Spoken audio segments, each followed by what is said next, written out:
everyone. I'm Mary Sitt, and this is Asian Viewpoints. Our guest today is changing the faces of innovation. Vicky Wu Davis is the founder of YCities, a nonprofit that is creating a strong pipeline of future founders and investors. Vicky is an entrepreneur. She's an activist. She's an educator. She's an angel investor, and she's the mom of 3 children. Vicky, thanks for being with us. Well, thank you for having me. I'm super excited to be here. Tell me about YCities. You founded it to promote diversity because diversity promotes innovation. Tell me how. Yeah, so YCities is a labor of love. Cities is actually an acronym. It stands for creating impact through innovation, entrepreneurship, and sustainability. And it was inspired by the birth of my firstborn child, and to really cultivate an entrepreneurial mindset with diverse future leaders as young as 11 years old. And we're really trying to push the boundaries of where innovation can flourish, the perception of what ingenuity looks like, and who has a seat at the entrepreneurial table. And so while it's inspired by my kids, I think that I realized just how much work it was.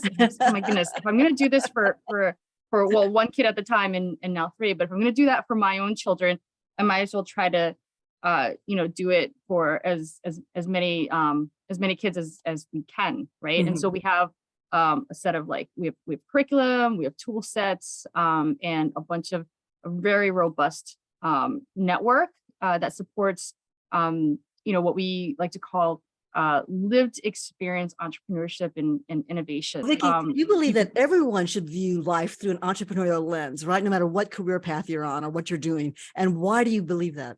Why is that important? Because I feel that we clearly live in a heterogeneous world, but oftentimes those that make the decisions for policy, product, things of that sort, they haven't necessarily, they tend to be a little more homogeneous, right? And so I think it's really important in order to fully address these different problems, it's important that entrepreneurial, that mindset, that lens, that leadership permeates in all areas of leadership. So whether it's philanthropy, public office, corporations, startups, it needs to be present. Okay, so the disabled community is very important to you. You adopted a beautiful little girl from China who has some sight issues, and you started inventing things for her for everyday tools and living. Tell me about that. And now I'm a direct stakeholder within the blind community because my daughter she's legally blind, and that's part of the blind community. Mm-hmm. She is in 2nd grade, and she is, because she has no peripheral vision, essentially only sees out of one eye. She's extremely highly functioning, but and that it's interesting because it's both good in some ways, and then it's also challenging because we can't necessarily figure out exactly what she can and cannot see. We can just know that she's severely visually impaired. She's learning a little bit of print. She is learning Braille. She is getting training with her white cane so that she can navigate around, self-sufficiently. Well, you take her to baseball games. Tell me how you do that so she enjoys the game. I took a kid's carpet, like a rug, I think it's 2x3, with a baseball field already printed on it. And then I took Velcro and a bunch of different craft materials. And I created this tactile way for her to put the players on the field. And then, if it's a right-handed batter or left-handed batter, they go on the appropriate side of the home plate.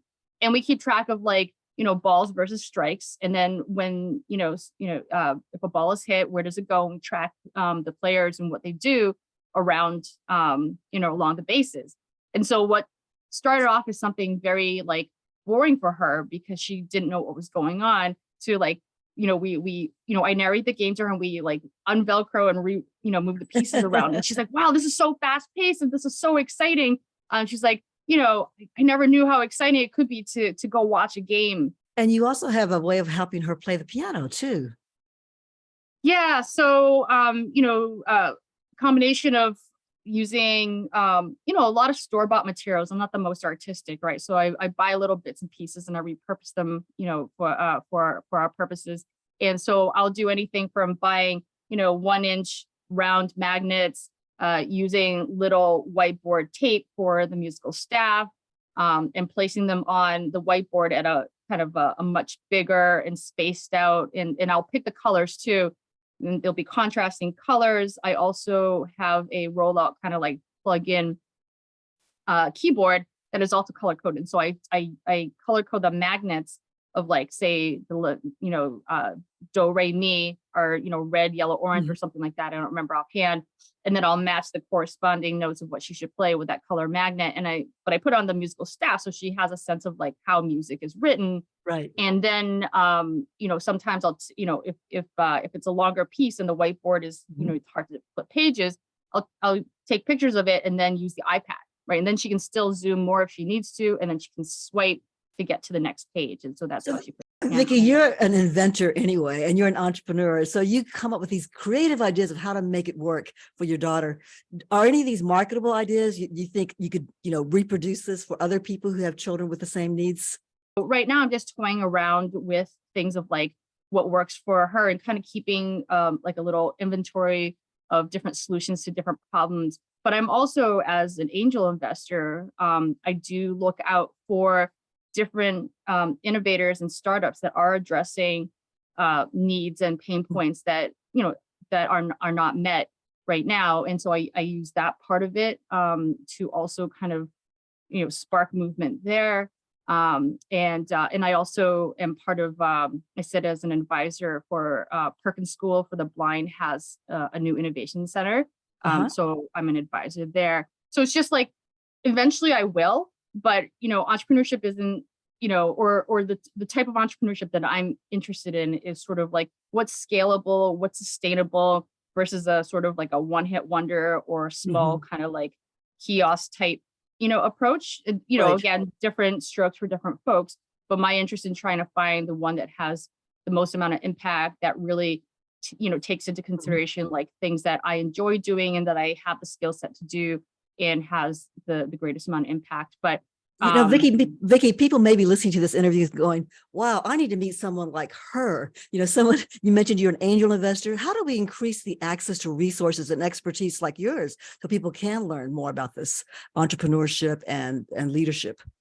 Post-pandemic, we've been, you know, starting to put things online. And because they are online and we do kind of virtual boot camps and things of that sort, I get more and more requests to see if I'll open it up beyond just, you know, 11 to 18-year-olds. So we are working on things to expand. My passion is still first-time founders. So whether it's the 11 to 18-year-old or first-time founders, you know, kind of outside of that age range, that is, you know, my focus. And that's what my tool set and our network is really about.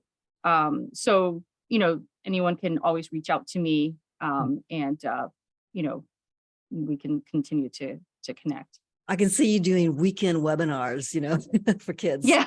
Like a boot camp for the weekend with those who can't travel to the Boston area. They can, you know, register and get into one of these programs. Yeah. I mean, we're wrapping up a Saturday boot camp right now. I mean, they are, you know, 11 to 18-year-olds right now, 11 to 17, but, you know, who knows down the road. So. Well, Vicky, thank you so much for being with us and sharing your ideas with us. Oh, thank you for having me. So much fun. Thanks. If you enjoyed this video, please click the like button below and be sure to subscribe to this channel so you'll never miss a show. Thanks for watching. I'm Mary Sitt. I'll see you in the next video.